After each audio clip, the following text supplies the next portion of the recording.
که ته د هر قسم موضوع مر سره مخامخ د هر قسم مشکل مر سره مخامخ د هر قسم پیچیده مر سره مخامخ د موضوع مرزو سره مخامخ د ډیرو مسلو مسایل سره مخامخ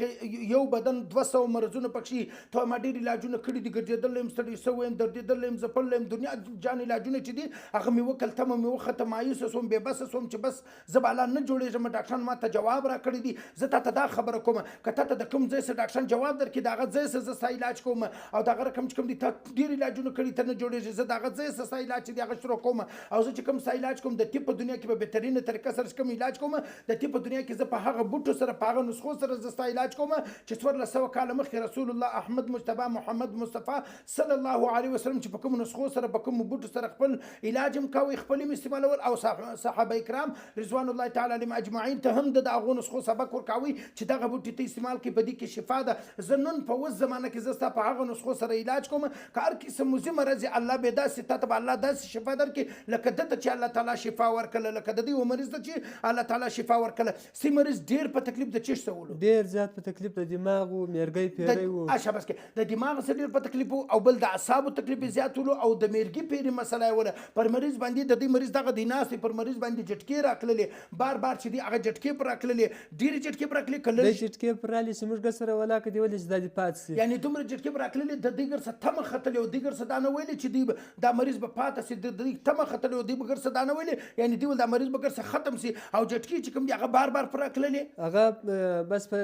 سکند کې پر راکړلې او بل چې بیا ته دلته علاج وکړي د دې ځای د علاج سره هغه بیماری الحمدلله یعنې نن سي مریض ماته دې ماته دا خوشخبري بیان کړه زه یقینا ډېر خوشحاله سوم زړه مې راپورته سو زړه مې خوشحاله سو زما دا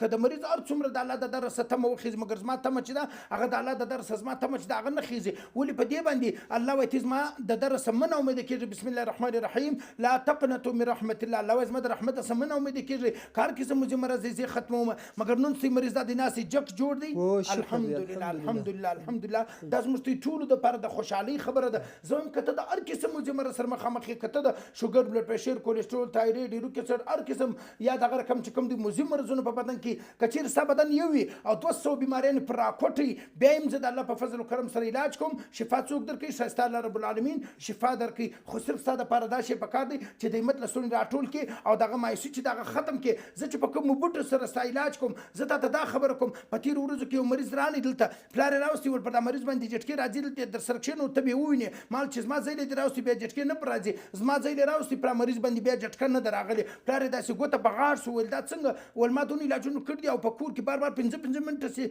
په سکینټو کې پر دې باندې جټکې راځي مګر دلته جټکه نه ده پر راغلې زه تا ته دا خبره کوم زه تا ته په ډېره غټ